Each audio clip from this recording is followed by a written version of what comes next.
Hello there, and we're here at ADIPEC 2021 at the close of day one.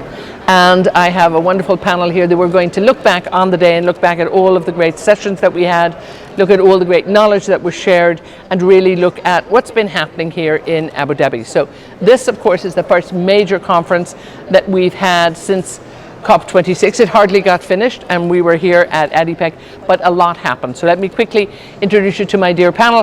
Hanna is with me from the World Energy Council, so we're delighted to have him with us, and also Jamie Webster from BCG. Arthur, if I might start with you, a lot of conversation that we heard, I think, just at every panel and from everybody, was also talking about what happened at COP26. What do you think everybody had learned? Was there an almost unified message coming out of it? Well, I don't think there's a unified message. There were a couple of messages, but I think the key thing was momentum, and momentum around energy transition. This is not something that we're talking about anymore. This is a journey that we're on.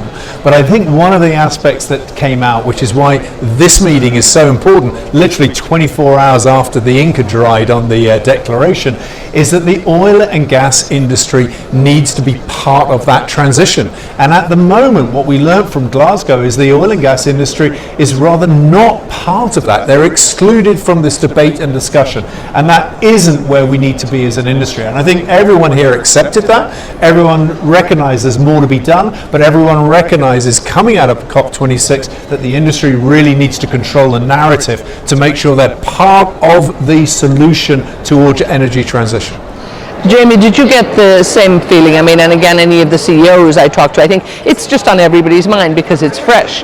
And then again, in a way, it's almost a lovely way to continue the conversation as well. Yeah, so I think, one, it was a very big deal that that oil and gas companies were non-platform for the first time at this COP. But coming here, you can see that there's a real willingness to discuss and debate and resolve, as Dr. Sultan said in his opening discussion this morning. And there really is a lot to talk about because we have not actually moved away from oil and gas, and we still need a lot of investment in this sector to keep it going. Otherwise, you're going to have, like we see in many places around the world, really high oil prices, really high gas prices, really high coal prices, and there's really a place for the industry as we try to make this transition. Arthur, talk to me about, I think the focus on the global economy too. I think everybody in this industry is concerned. They're concerned because they have to supply oil and gas to the global economy, and they're, I think very, very conscious of the fact there's a responsibility there, and if they don't continue investing and actually delivering, we're all going to be in trouble. Well, I think, we're interested because we're looking ahead into 2022 and we want to understand what the supply is likely to be. So, some commentators are talking about, obviously, the economy growing in a post-pandemic zone, and as a consequence of that would have implications for supply. But Mohammed came on and basically said, look, this macroeconomic look has three U's he talked about. He talked about it's uncertain. It's uncertain because we really don't know how economies are going to respond. It's uneven.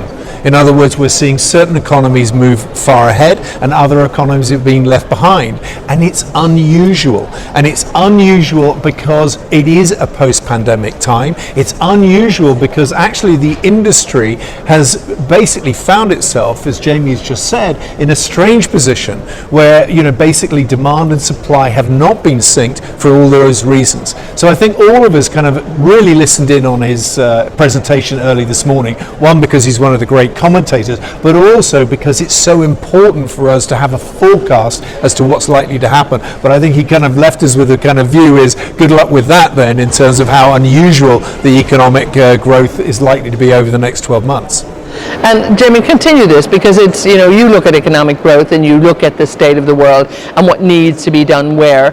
Unusual, but what can we do? I mean, and what can this industry do actually? So I think this industry really needs to be ready for a lot of volatility, because this is a really interesting point right now where you actually have a couple of companies that have already said we may have already hit peak demand, and there are other companies that are saying no, it's not for several years from now.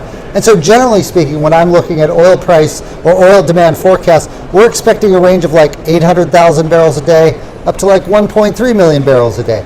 A fairly narrow range, but now we're actually starting to move where it could be 1.5 million barrels a day in the positive or 1.5 million barrels a day in the negative. And so a lot more uncertainty. And what that means for the energy industry is they're trying to figure out how much we should invest, is trying to manage this, which is an issue for countries to deal with, as everyone is re-looking at how can we manage this volatile energy market, and how should we invest so that we can both transition but also make sure we've still got reliable energy and energy security. Arthur, I think every panel had the word transition in there. Even if it wasn't in the title, it was talked about, and it was talked about, I think, with great passion, with great commitment, with great responsibility. What did you pick up on? Well, I think we've moved on actually to add a few words to transition. And what I mean by that is that everyone absolutely understands transition. But what we're getting at now, and we had this from Sultan Al Jaber earlier today, is let's get to the detail of that transition. You know, I think one of the criticisms potentially of Glasgow is everyone came up with not everyone, a number of countries actually went further with their NDAs in terms of saying where they want to be, but there were no details on those plans. And I think really what the industry and some of the kind of leaders here were saying, we need the detail on transition so that we can be part of that. And it's a real appeal, I believe, both to policymakers and to others, is let's use the time between now and COP27 and 28 to get to the detail pragmatically so that we can plan for that in a really meaningful way. And Jamie, I think, you know, being back in person, I think there's an awful lot more activity going on. Everybody has been talking about this, you know, and as Arthur says, but it's really putting more meaning, I think, behind it and putting more practical action in there. Absolutely, absolutely. I think one thing that we've seen coming out of COP is that the ambition is getting much closer to what we need from a scientific standpoint. We're not quite there yet, but if you actually look at where we are on a data side in terms of actual emissions, we haven't moved at all. And so I think it really points to, and several commentators talked about this today, the need for new metrics and the need to understand what is going on out there so that you can get more clear, not just different metrics, but also more frequently, so that you can really get a better sense of what is happening. And I think that's super critical for all of these companies that are involved. And of course, having all of those metrics in place too, you know, I think gives people a bit more foresight for planning in that. And the I word, investment, an investment in everything, in research, in development, in carbon cutting, in efficiency, and it's like investment is just, it was the biggest, I think, umbrella term. And maybe a little bit of frustration at times that the fact that it wasn't always available. Yeah, I mean, I think we've gone, you know, in the housing market of location to investment, and that's where we are at the moment. And I think, you know, there is frustration. There is frustration that says essentially that if we are to go on a transition, hydrocarbons will be part of that. No one is disputing that. The actual final point we get to, yes, there is some movement on that, but if hydrocarbons are going to be a part of that, investment still is needed in the industry to make sure that those reserves can be accessed and we can have a gradual and a planned transition. But investment is needed, and I think you heard in the panel sessions earlier today, a huge frustration that investment was being stymied in terms of the investors' ability to actually invest in fossil fuels, and there's pressure by governments and other policymakers on the financial institutions to not invest in this industry. And I think really the industry was basically saying there are real consequences for that, and their frustration is those consequences on the lack of investment is actually causing a problem in terms of people not understanding where we're likely to go and the likely impacts that we're going to have in terms of price spikes and the volatility that Jamie mentioned, and that's pretty well what we've seen over the course of the last 6 months. When we look at that investment, Jamie, I mean, it's also, you know, the national oil companies probably are not as dependent. But again, many parts of national oil companies are becoming, you know, listed entities, and they have shareholders, they certainly have lots of stakeholders, and they have lots of partners who are listed companies as well. So when it comes to that concept of ESG and it comes to actually making sure that there is investment, I also got the feeling that the talk was also about the decarbonization and really demonstrating that this is what the journey is about, and maybe trying to educate people that this is more what the journey is about, so thereby people begin to maybe rethink how they invest. and then look at it from a more holistic view in terms of decarbonisation rather than just no oil, no gas. I think you're absolutely right, and the NOCs are the ones that are investing a bit more than everybody else, but even that is not sufficient for what we actually need.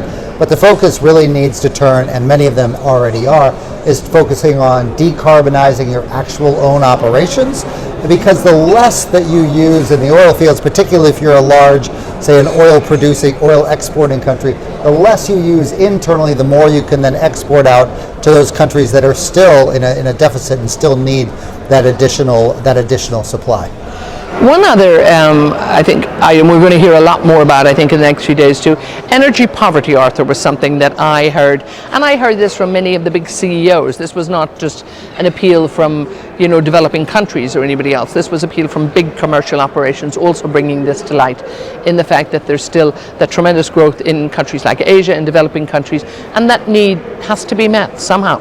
Yes, and I think we did hear that actually specifically from Africa at the Ministerial today, which is to say that one of the investment themes has got to be investment in the developing world. These parts of the world, as the minister from one of the African states said, when we've just had 2 weeks of blackouts.